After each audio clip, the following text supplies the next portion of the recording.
Have you ever wondered why certain people just absolutely irritate you to your very core? Or why you idolize or admire others, believing that they possess some quality or some trait that you don't? What if I told you that the way you perceive others is merely a reflection of yourself, a phenomena called projection?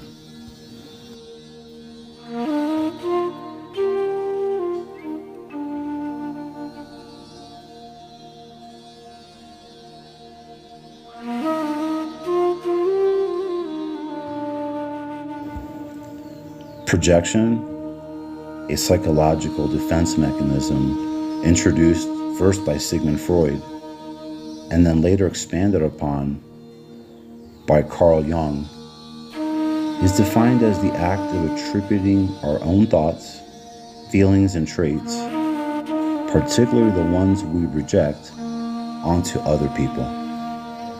Sounds simple, right? Well, the truth is really much more profound.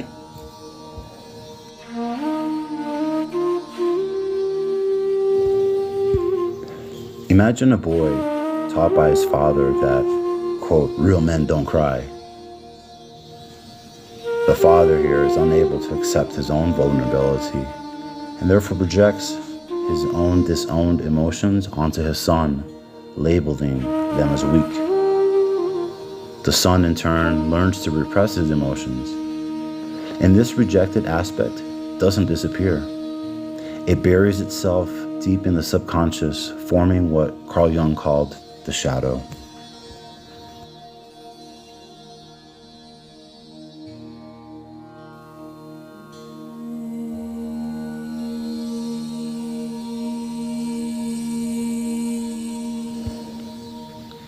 Each of us carries a shadow, a collection of traits that we've exiled to the depths of our subconscious because they were deemed to be, quote-unquote, unacceptable.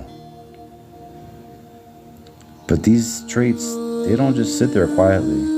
They are crying out for attention. And since these energies cannot be destroyed, this unexpressed part of us manifests externally, most often as judgment or admiration of others.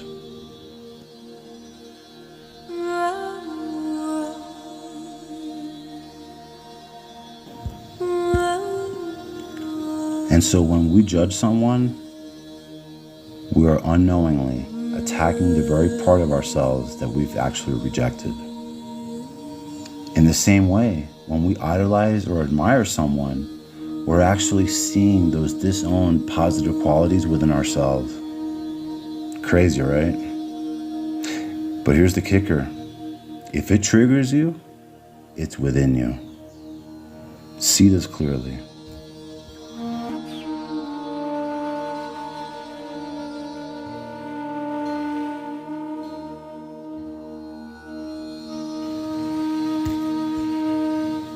The ego, our brain's survival mechanism, thrives on maintaining control, and it buries unacceptable traits to protect us from social rejection.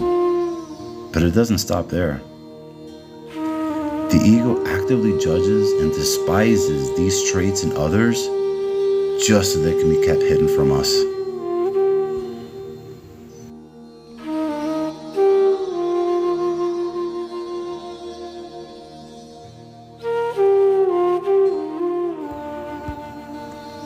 In our evolutionary past, survival depended on conforming to societal norms. And thus the ego developed as a tool to reject traits that threatened social harmony. But in today's world, this survival mechanism often creates more harm than good.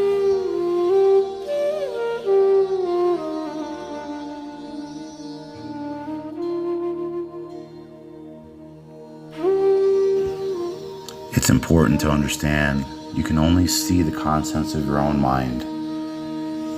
Reality as we perceive it is filtered through our internal reference frame.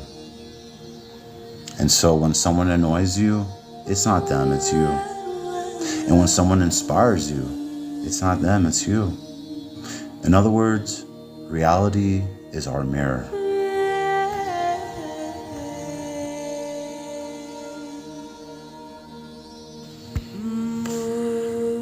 So how do we break free? First, we need to recognize that what we hate in others is what we hate in ourselves. And what we love in others is what we've forgotten to love in ourselves. As always, the journey begins with awareness.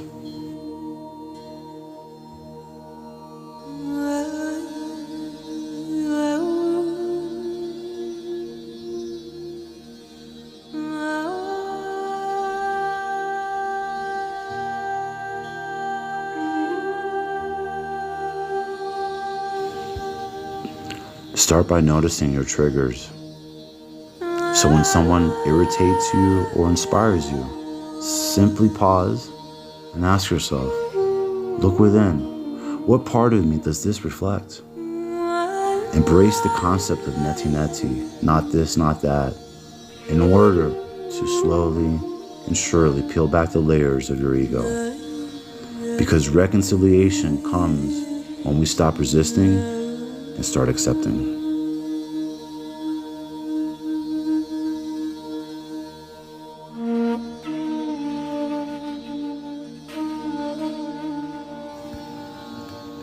So projection isn't inherently bad. Rather, it's a tool for self-awareness. And when you forgive others for their flaws, you forgive yourself. Remember that compassion bridges the gap between our conscious self and our shadow. And as the saying goes, you are not the drop in the ocean, you are the ocean in a drop.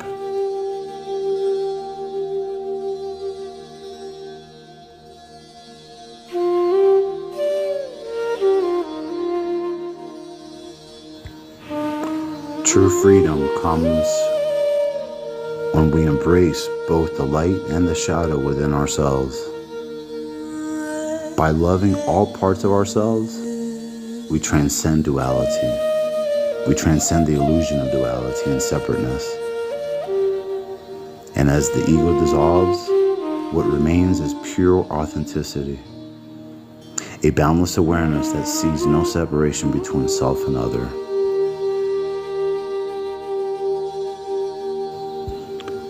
Remain mindful that you are not your projections. Rather, you are the infinite awareness behind them.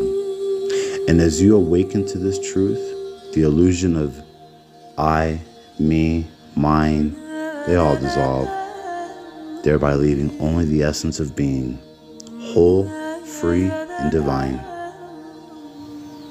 The path to self-awareness begins within.